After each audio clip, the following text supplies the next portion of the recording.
Very good morning dear students આપણે last લેક્ચરમાં આયનીય ત્રિજ્યા વિશે લર્ન કરેલું હતું. તેમાં આયનીય ત્રિજ્યામાં આપણે જ્યારે કોઈ પણ તટસ્થ પરમાણુ ઇલેક્ટ્રોન ગુમાવે ત્યારે ધન આયન બનાવે અને કોઈ પણ તટસ્થ પરમાણુ ઇલેક્ટ્રોન મેળવે ત્યારે ઋણ આયન બનાવે. તટસ્થ પરમાણુ એટલે કે જનક પરમાણુ કરતાં એમાંથી બનતા ધન આયનનું કદ હંમેશા નાનું હોય અને તટસ્થ પરમાણુ એટલે કે જનક પરમાણુ કરતાં એમાંથી બનતા ઋણ આયનનું કદ હંમેશા વધારે હોય. ધન આયનમાં જેમ ધન વીજભારનું પ્રમાણ વધતું જાય તેમ તેમ આયનની ત્રિજ્યા ક્રમશઃ ઘટતી જાય અને ઋણ આયનમાં જેમ ઋણ વીજભારનું પ્રમાણ વધતું જાય તેમ આયનની ત્રિજ્યા વધતી જાય. એવા આપણે ફંડામેન્ટલ ટોપિક્સ જોયા and that was important topic. આજના લેક્ચરમાં આપણે એના કરતાં પણ ઘણો important topic iso electronic ion ઓર સ્પીસીઝ વિશે લર્ન કરવા જઈ રહેલા છે.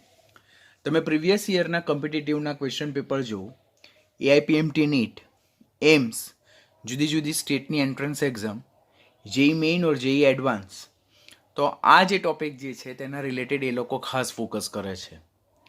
આ જે ટોપિક જે છે તો આયનીય ત્રિજ્યાને લગતો કન્સર્ન એક ટોપિક જ છે. તો આજના લેક્ચરમાં આપણે ઇમ્પોર્ટન્ટ ટોપિક એવા આઇસો ઇલેક્ટ્રોનિક આયન ઓર સ્પીસીઝ અને તેમની ત્રિજ્યા વિશેનો પોઈન્ટ લર્ન કરવાના છે. આઇસો ઇલેક્ટ્રિક સ્પીસીઝ એટલે સમ ઇલેક્ટ્રોનિક સ્પીસીઝ શું છે તે ઓલરેડી તમે લર્ન કરી ચૂક્યા છો 11થમાં ચેપ્ટર નંબર 2માં જ, બરાબર. તો પણ ફરીથી સમજાવી દઉં કે જે તત્વો ઓર આયનો કે જેમાં ઇલેક્ટ્રોનની સંખ્યા આપણને કેવી જોવા મળે, સમાન જોવા મળે, પરંતુ કેન્દ્રીય વીજભાર જુદો જુદો હોય એટલે કે પરમાણુ ક્રમાંક જુદા જુદા હોય એટલે કે કેન્દ્રમાં પ્રોટોનની સંખ્યા જુદી જુદી હોય, તો એવા તત્વો ઓર આયનો ઓર સ્પીસીઝ એકબીજાના શું કહેવાય, આઇસો ઇલેક્ટ્રોનિક સ્પીસીઝ ઓર આયન કહેવામાં આવે. એટલે પહેલાં તો આઇસો ઇલેક્ટ્રોનિક સ્પીસીઝ જેને જ સમ ઇલેક્ટ્રોનિક સ્પીસીઝ કહેવામાં આવે અને એની વ્યાખ્યા શું છે, તો જ્યારે જુદા જુદા તત્વો ઓર આયનો ઓર સ્પીસીઝ કે જેમાં ઇલેક્ટ્રોનની સંખ્યા સમાન જોવા મળે. ખાસ ધ્યાનમાં રાખવાનું, આઇસો ઇલેક્ટ્રોનિક સ્પીસીઝ સમ ઇલેક્ટ્રોનિક સ્પીસીઝમાં ઇલેક્ટ્રોનની સંખ્યા સમાન જોવા મળે પરંતુ કેન્દ્રમાં પ્રોટોનની સંખ્યા જુદી હોય બિકોઝ તેમના પરમાણુ ક્રમાંક જુદા હોય, પરિણામે કેન્દ્રીય વીજભાર જુદો જુદો જોવા મળે. તો એવા સ્પીસીઝ એવા આયનોને એકબીજાના શું કહેવામાં આવે છે, સમ ઇલેક્ટ્રોનિક સ્પીસીઝ ઓર આયન કહેવામાં આવે છે. તો ઇલેક્ટ્રોનિક સ્પીસીઝમાં શું સરખું, તેમના ઇલેક્ટ્રોનની સંખ્યા સરખી. શું જુદું, પરમાણુ ક્રમાંક જુદા. પરમાણુ ક્રમાંક જુદા હોવાથી શું થાય, તેમના કેન્દ્રમાં પ્રોટોનની સંખ્યા જુદી થાય એટલે કેન્દ્રીય વીજભાર જે છે તે અલગ થઈ જાય. માટે જ્યારે બે આયનોને એકબીજાના સમ ઇલેક્ટ્રોનિક સ્પીસીઝ ઓર એકબીજાના આઇસો ઇલેક્ટ્રોનિક સ્પીસીઝ કહેવાય ત્યારે તે બે આયનોના પરમાણુ ક્રમાંક જુદા હશે, કેન્દ્રમાં પ્રોટોનની સંખ્યા જુદી હશે, તેમનો કેન્દ્રીય વીજભાર જુદો હશે, but they both having a same number of electron.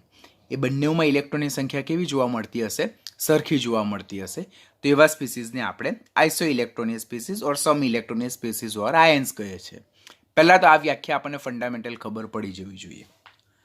હવે આઇસો ઇલેક્ટ્રોનિક સ્પીસીઝની ત્રિજ્યા વિશેની આપણે લર્ન કરવાનું થાય. તો હું અહીંયા અમુક આઇસો ઇલેક્ટ્રોનિક સ્પીસીઝ વિશેનું ઉદાહરણ આપું છું. આ ઉદાહરણ આપણે કમ્પલસરી યાદ રાખવાનું, ખૂબ જ important example. This is most important one. વારંવાર કોમ્પિટિટિવની એક્ઝામમાં પૂછાતું ઉદાહરણ કે આપણે જોઈએ તો અહીંયા આઇસો ઇલેક્ટ્રોનિક સ્પીસીઝ લખ્યું છે: nitride ion, oxide ion, fluoride ion, neon, sodium ion, magnesium ion અને Al+3. એટલે N-3, O-2, F-, neon, Na+, Mg+2 and Al+2. આ બધા જ એકબીજાના શું છે, આઇસો ઇલેક્ટ્રોનિક ટુ ઈચ અધર છે. આ બધા જ સમ ઇલેક્ટ્રોનિક સ્પીસીઝ છે. શા માટે? તો જો, નાઇટ્રોજનનો પરમાણુ ક્રમાંક 7, ઓક્સિજનનો પરમાણુ ક્રમાંક 8, ફ્લોરિનનો 9, નિયોનનો 10, સોડિયમનો 11, મેગ્નેશિયમનો 12 અને એલ્યુમિનિયમનો 13. જ્યારે ચેપ્ટર નંબર 3 બિગિનિંગ સ્ટાર્ટ કરાવેલું હતું ત્યારે મેં તમને બધા જ તત્વોના પરમાણુ ક્રમાંક યાદ રાખવા માટેનો ખાસ આગ્રહ કરેલો હતો.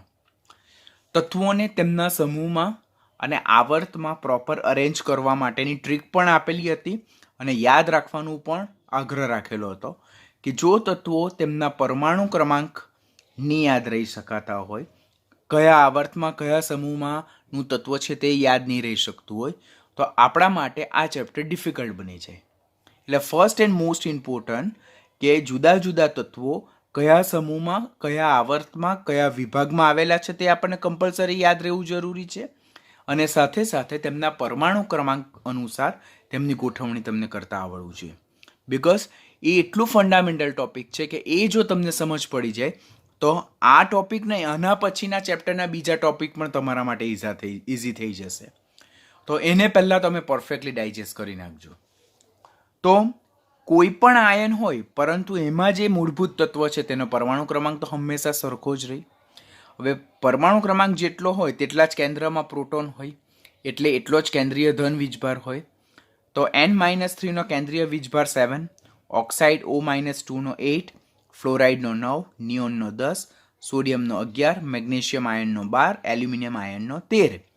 બિકોઝ જે તે આયન ઓર જે તે તટસ્થ પરમાણુનો જે પરમાણુ ક્રમાંક હોય તેટલા જ કેન્દ્રમાં પ્રોટોન હોય અને તેટલો જ કેન્દ્રીય વીજભાર હોય. પરંતુ આ નાઇટ્રોજન આયનના માથા પર -3 વીજભાર છે. બરાબર, મેં તમને લાસ્ટ લેક્ચરમાં જ સમજાવેલું કે કોઈ પણ તટસ્થ પરમાણુ ઇલેક્ટ્રોન મેળવે ત્યારે એ ઋણ આયનમાં રૂપાંતર થાય અને જેટલી સંખ્યામાં ઇલેક્ટ્રોન મેળવે તેટલા ઋણ વીજભારમાં શું થાય? વધારો થાય. અને જેટલા ઇલેક્ટ્રોન મેળવે તેટલો ઋણ વીજભારનો વધારો તેના હેડ પર માઇનસ સંજ્ઞા વડે દર્શાવવામાં આવે. હવે અહીંયા નાઇટ્રોજન પરમાણુ 3 ઇલેક્ટ્રોન મેળવે છે માટે એના માથા પર -3 વીજભાર છે. હવે તટસ્થ નાઇટ્રોજન પરમાણુ હોય તો તેના કેન્દ્રમાં જો 7 પ્રોટોન હોય તો એની પાસે 7 ઇલેક્ટ્રોન હોય. બીજા એડિશનલી કેટલા મેળવે છે? 3 મેળવે છે માટે 7 ને 3 કેટલા ઇલેક્ટ્રોન થયા? 10 ઇલેક્ટ્રોન થયા. હું શું કહેવા માંગુ છું તે ખબર છે, તમે ઓલરેડી ચેપ્ટર નંબર 2 એટોમિક સ્ટ્રક્ચરમાં સમજી ગયા છો. હવે હું ઓક્સિજન તટસ્થ પરમાણુની વાત કરું તો ઓક્સિજન તટસ્થ પરમાણુ જે હોય બરાબર, તો એ ઓક્સિજન તટસ્થ પરમાણુ આપણે સપોઝ આ રીતે લખીએ કે જેનો પરમાણુ ક્રમાંક 8 છે. ધેટ મીન્સ તેના કેન્દ્રમાં પ્રોટોનની સંખ્યા 8 અને એ તટસ્થ પરમાણુ છે, એના હેડ પર કોઈ ચાર્જ નથી એટલે એની પાસે 8 ઇલેક્ટ્રોન છે.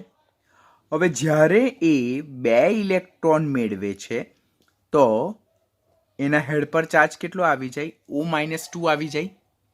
બરાબર, તો આ જે ઓક્સિજન તટસ્થ પરમાણુ જેનો પરમાણુ ક્રમાંક 8 છે તો આ ઓક્સાઇડ આયનનો પરમાણુ ક્રમાંક પણ 8 થઈ જાય. બટ અહીંયા ચેન્જ શું થાય કે આ જે તટસ્થ પરમાણુ જે છે તો તે 8 ઇલેક્ટ્રોન ધરાવે છે, તેમાં 2 ઇલેક્ટ્રોન એડ થાય એટલે ઓક્સાઇડ આયન જે છે તેમાં કુલ કેટલા ઇલેક્ટ્રોન થઈ ગયા? 10 ઇલેક્ટ્રોન થઈ ગયા. તો ઓક્સાઇડ આયન તે 10 ઇલેક્ટ્રોન ધરાવે.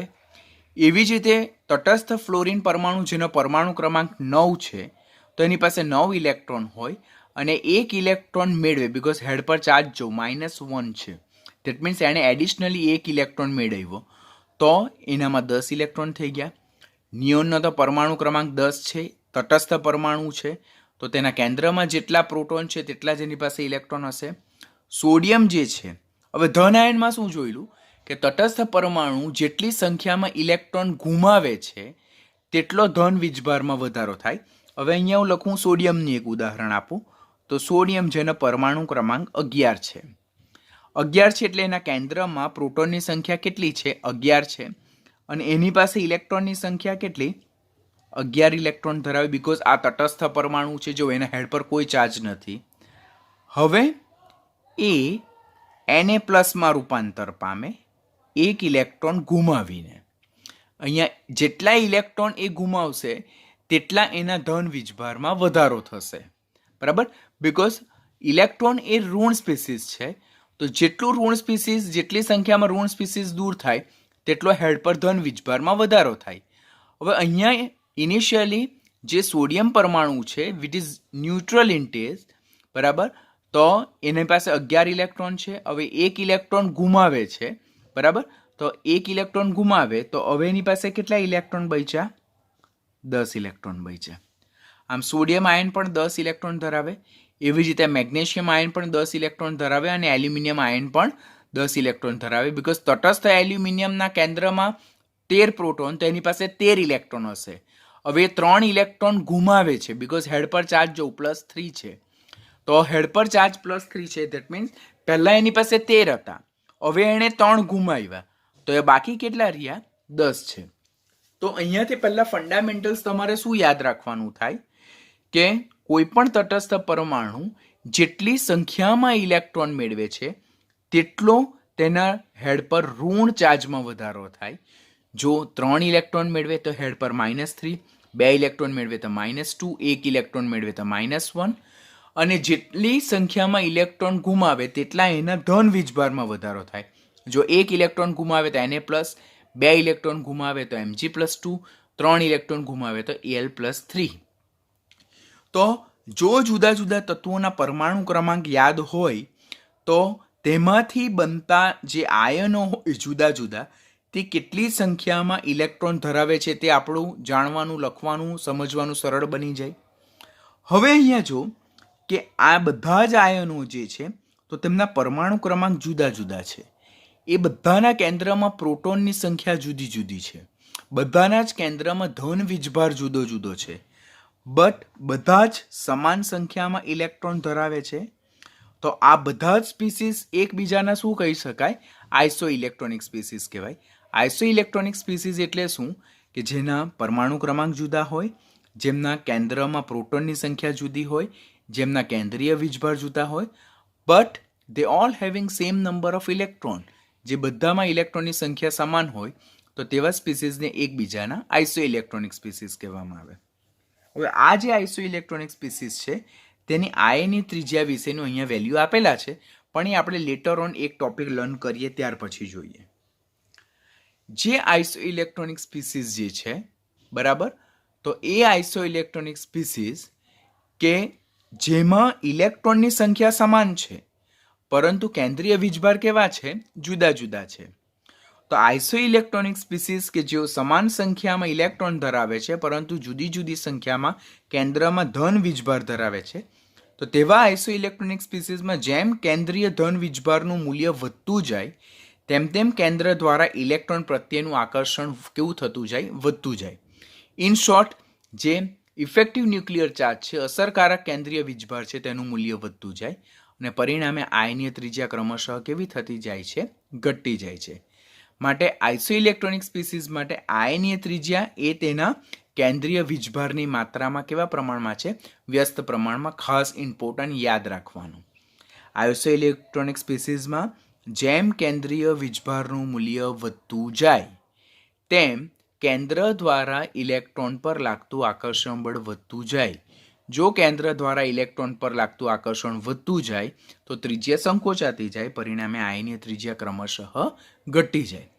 માટે જે આઇસો ઇલેક્ટ્રોનિક સ્પીસીસમાં કેન્દ્રીય વીજભારનું મૂલ્ય વધારે તેમાં આયનીય ત્રિજ્યા ઓછી, અને જે આઇસો ઇલેક્ટ્રોનિક સ્પીસીસમાં કેન્દ્રીય વીજભારનું મૂલ્ય ઓછું તેમાં આયનીય ત્રિજ્યા કેવી જોવા મળશે? વધારે જોવા મળે.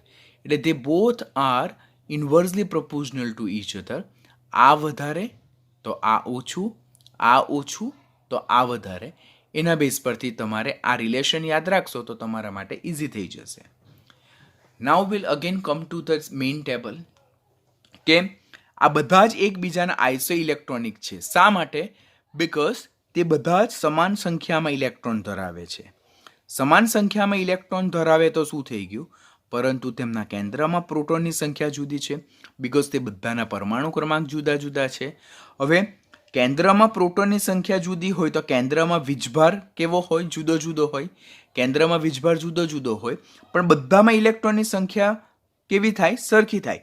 હવે અહીંયા કેન્દ્રમાં 7 પ્રોટોન એ 10 ઇલેક્ટ્રોનને આકર્ષે, અહીંયા 8 પ્રોટોન 10 ઇલેક્ટ્રોનને આકર્ષે, 9 પ્રોટોન 10 ઇલેક્ટ્રોનને આકર્ષે, 10 10ને આકર્ષે, 11 પ્રોટોન 10 ઇલેક્ટ્રોનને આકર્ષે, 12 પ્રોટોન એ 10 ઇલેક્ટ્રોનને આકર્ષે, 13 પ્રોટોન એ 10 ઇલેક્ટ્રોનને આકર્ષે. ધેટ મીન્સ 7 10ને આકર્ષે તેમાં આકર્ષણ ઓછા, પ્રોટોન એ વધારે ઇલેક્ટ્રોનને આકર્ષે તેમાં આકર્ષણ વધારે, કે વધારે પ્રોટોન એ ઓછા ઇલેક્ટ્રોનને આકર્ષે તેમાં આકર્ષણ વધારે. તો ડેફિનેટલી કોઈને પણ સામાન્યમાં સામાન્ય પર્સન પણ કહી શકે કે જ્યારે કેન્દ્રમાં પ્રોટોનની સંખ્યા વધારે હોય અને વધારે પ્રોટોન દ્વારા ઓછા ઇલેક્ટ્રોન પર લાગતું આકર્ષણ બળ વધારે હોય તો ત્યારે ડેફિનેટલી ત્રિજ્યા સંકોચાતી જાય. અને જ્યારે કેન્દ્રમાં પ્રોટોનની સંખ્યા ઓછી હોય અને ઓછા પ્રોટોન દ્વારા વધારે ઇલેક્ટ્રોન પર આકર્ષણ લાગે ત્યારે ડેફિનેટલી આકર્ષણ બળ ઓછું થાય. તો આકર્ષણ બળ ઓછું થાય તો ત્રિજ્યા કેવી થાય? વધારે થાય. આમ આઇસો ઇલેક્ટ્રોનની સ્પીસીઝ કે જેમાં પરમાણુ ક્રમાંક સરખા નથી, તેમના કેન્દ્રમાં પ્રોટોનની સંખ્યા સરખી નથી, કેન્દ્રીય વીજભાર અલગ નથી, પરંતુ ઇલેક્ટ્રોનની સંખ્યા જુદી જુદી છે કે સરખી છે? સરખી છે. માટે જુદા જુદા પ્રોટોન દ્વારા એક સરખા ઇલેક્ટ્રોન પર લાગતું આકર્ષણ બળ જુદું જુદું હોય. માટે આઇસો ઇલેક્ટ્રોનિક સ્પીસીસની આયની ત્રિજ્યા જુદી જુદી હોય. તેમાં જેમ આઇસો ઇલેક્ટ્રોનિક સ્પીસીસમાં જેમ કેન્દ્રીય વીજભારનું મૂલ્ય વધતું જાય, જેમ કેન્દ્રીય વીજભારનું મૂલ્ય વધતું જાય તેમ તેમ સમાન સંખ્યામાં રહેલા ઇલેક્ટ્રોન પર આકર્ષણ બળ વધતું જાય અને તેમ તેમ ત્રિજ્યા ક્રમશઃ કેવી થતી જાય? ઘટતી જાય. અહીંયા 7 પ્રોટોન એ 10 ઇલેક્ટ્રોનને આકર્ષે. 7 પ્રોટોન 10 ઇલેક્ટ્રોનને આકર્ષે એટલે ઓછા પ્રોટોન વધારે ઇલેક્ટ્રોનને આકર્ષે. તો અહીંયા આકર્ષણ બળ ઓછું, તો જો ત્રિજ્યા 171 પિકોમીટર. અહીંયા 13 પ્રોટોન એ 10 ઇલેક્ટ્રોનને આકર્ષે. માટે વધારે પ્રોટોન દ્વારા ઓછા ઇલેક્ટ્રોન પર આકર્ષણ બળ લાગે. માટે અહીંયા જે આકર્ષણ બળ છે ઇલેક્ટ્રોનનું કેન્દ્ર પ્રત્યે તે વધારે પ્રબળ હશે. માટે અહીંયા ત્રિજ્યા સંકોચાઈ જાય. જો અહીંયા ત્રિજ્યા 50 પિકોમીટર. માટે જેમ આપણે n-3 થી Al+3 તરફ જઈએ તેમ ત્રિજ્યા ક્રમશઃ શું થતી જાય છે? ઘટતી જોવા મળે છે. કારણ કે કેન્દ્રીય વીજભારનું મૂલ્ય વધતું જાય અને સમાન ઇલેક્ટ્રોન પર કેન્દ્રના પ્રોટોનનું આકર્ષણ બળ ક્રમશઃ કેવું થતું જાય છે? વધતું જાય છે. આમ સમ ઇલેક્ટ્રોનિક સ્પીસીસ કે જેઓ સમાન સંખ્યામાં ઇલેક્ટ્રોન ધરાવે પરંતુ કેન્દ્રમાં પ્રોટોનની સંખ્યા અલગ અલગ હોય, તેમાં જેમ કેન્દ્રીય વીજભારનું મૂલ્ય વધતું જાય તેમ તેમ કેન્દ્ર દ્વારા એટલે કેન્દ્રમાં રહેલા પ્રોટોન દ્વારા ઇલેક્ટ્રોન પર વધુ આકર્ષણ બળ લાગતું જાય. તેમ તેમ અસરકારક કેન્દ્રીય વીજભાર વધતો જાય તેમ તેમ આયનીય ત્રિજ્યા ક્રમશઃ ઘટે. માટે આઇસો ઇલેક્ટ્રોનિક સ્પીસીસ માટે આયનીય ત્રિજ્યા કેન્દ્રીય વીજભારના વ્યસ્ત પ્રમાણમાં છે. આવા જે આઇસો ઇલેક્ટ્રોનિક સ્પીસીસ છે તેમના આયનીય કદ આપણે કેવી રીતે મેઝર કરી શકીએ?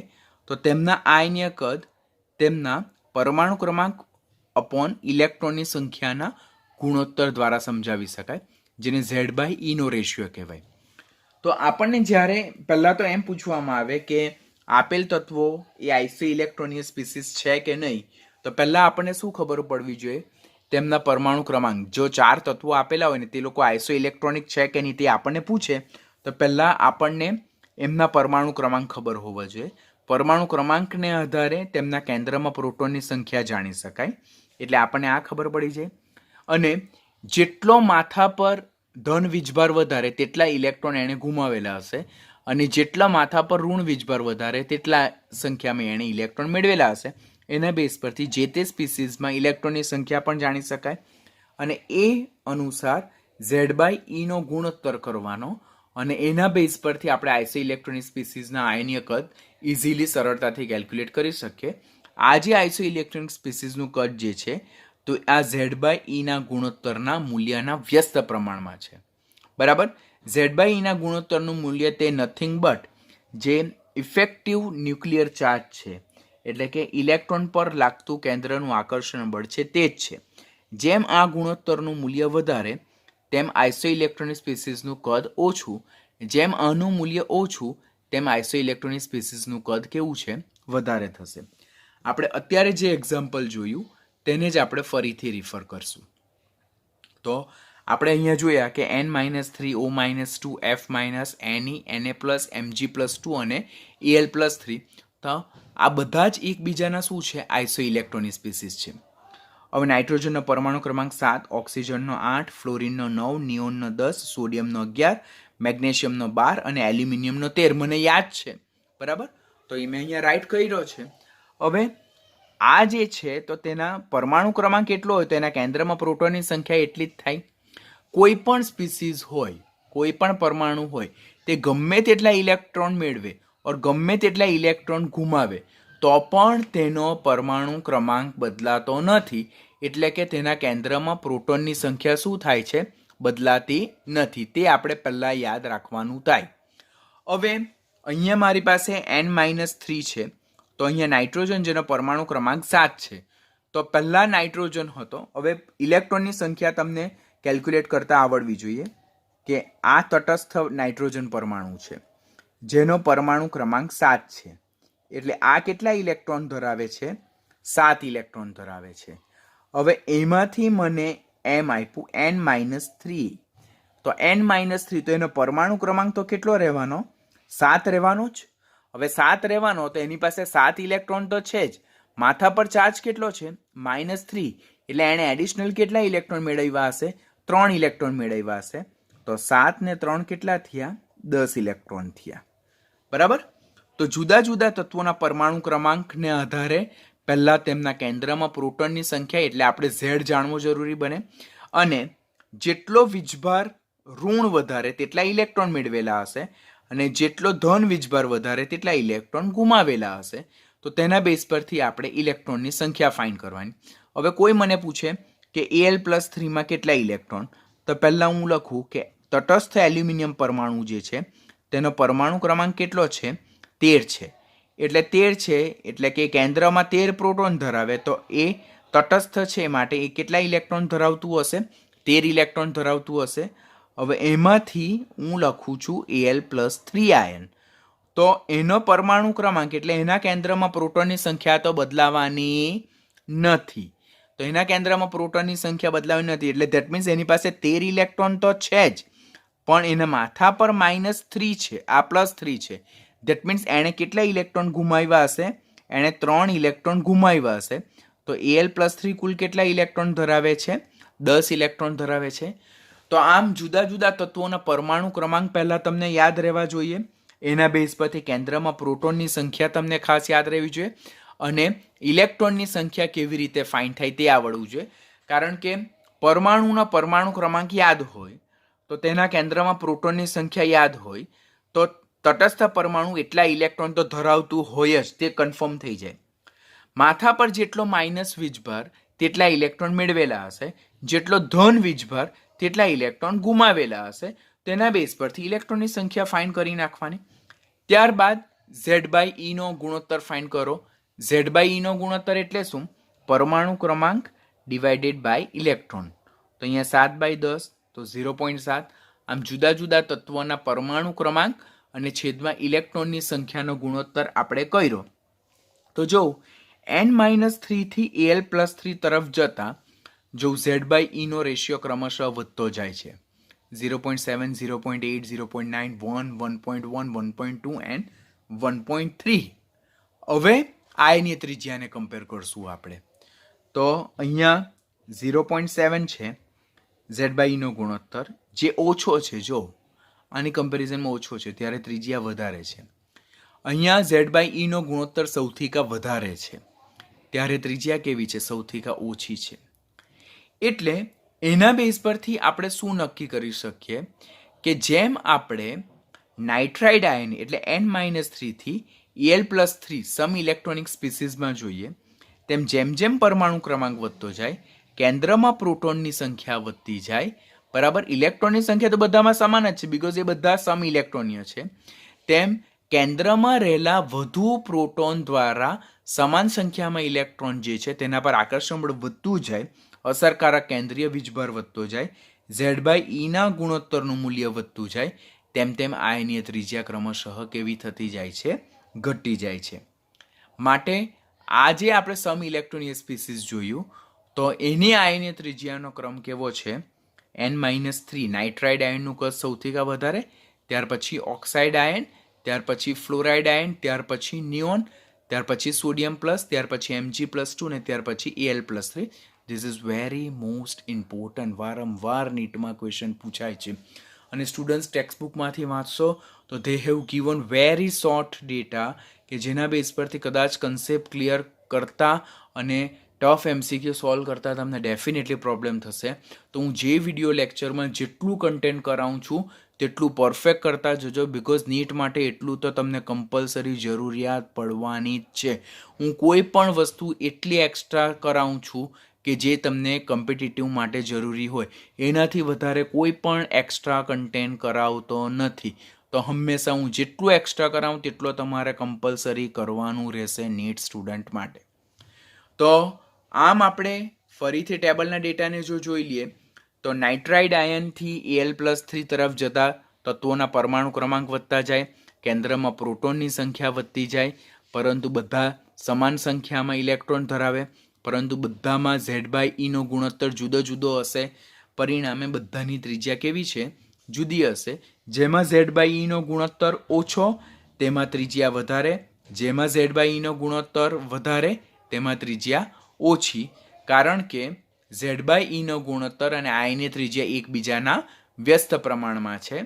કારણ કે N-3 થી Al+3 તરફ જતા કેન્દ્રમાં પ્રોટોનની સંખ્યા વધતી જાય, બધા એક સરખા ઇલેક્ટ્રોન ધરાવે, તો વધતા જતા કેન્દ્રના પ્રોટોન દ્વારા ઓછા ઇલેક્ટ્રોન પર વધારે આકર્ષણ બળ લાગે, પરિણામે ત્રિજ્યા સંકોચન પામતી જાય અને આયની ત્રિજ્યા ક્રમશઃ ઘટતી જાય. અને આયની ત્રિજ્યાનો આ ક્રમ તો તમારે કમ્પલસરી યાદ રાખવાનો છે.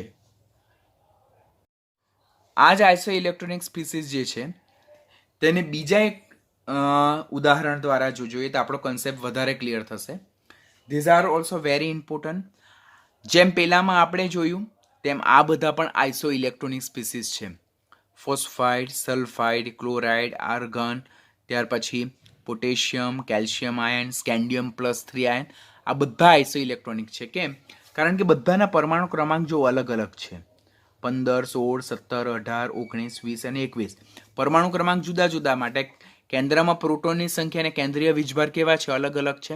આ બધાના પરમાણુ ક્રમાંક તમને યાદ હશે તો જ તમે સમ ઇલેક્ટ્રોનિય સ્પીસીસને લગતા કન્સેપ્ટને ક્લિયર કરી શકશો. મારી વસ્તુ, મારું કીધેલું કન્ટેન્ટ પાછું યાદ રાખો. તમને કમ્પલસરી બધા જ તત્વોને આવર્ત વાઇઝ, સમૂહ વાઇઝ ગોઠવતા આવડવું જોઈએ. બધા તત્વોનો કયો પરમાણુ ક્રમાંક છે તે કમ્પલસરી યાદ રાખવું પડશે.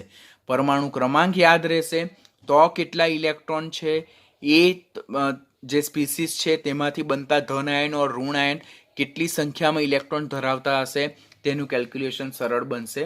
માટે બધા જ તત્વો પરમાણુ ક્રમાંક વાઇઝ યાદ રાખવાના જરૂરી છે.